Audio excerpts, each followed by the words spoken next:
Europe football championship देखने के लिए रूस जाने वाले मुतादिद पाकिस्तानियों को एयरपोर्ट पर ही रोक लिया गया। मुबैना तौर पर पाकिस्तानियों को किसी माफिया ने धोखा देकर जाली फैन आईडीज बना दी थी, जिस पर उनका रूस में दाखिला रोका गया। इन पाकिस्तानियों को वापस वतन भिजवाया जाएगा। मॉस्को से देखिए शाहिद घुम्मन की रिपोर्ट।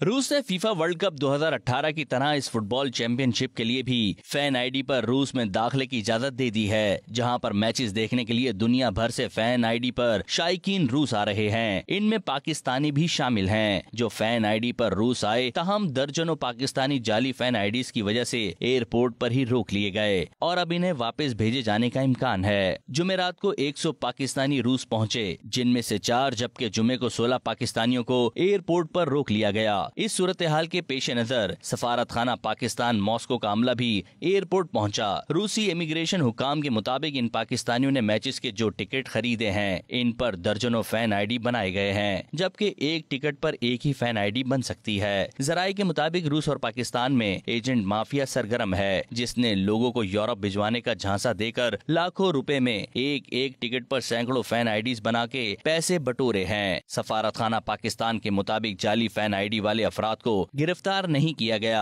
बल्कि एयरपोर्ट पर ही रोका हुआ है। इन तमाम अफराद को पाकिस्तान वापस भेज दिया जाएगा। UEFA यूरो फुटबॉल चैंपियनशिप नए शेड्यूल के मुताबिक करवाई जा रही है। इस चैंपियनशिप के 6 मैचेस रूस में, जबकि बाकी मैचेस यूरोप में हो रहे हैं। रूस में होने वाला आखिरी मैच क्वार्टर फाइनल का होगा, जो 2 जुलाई को खेला जाएगा। शाहिद घुम्मन, 92 न्यूज, मॉस्को, रूस।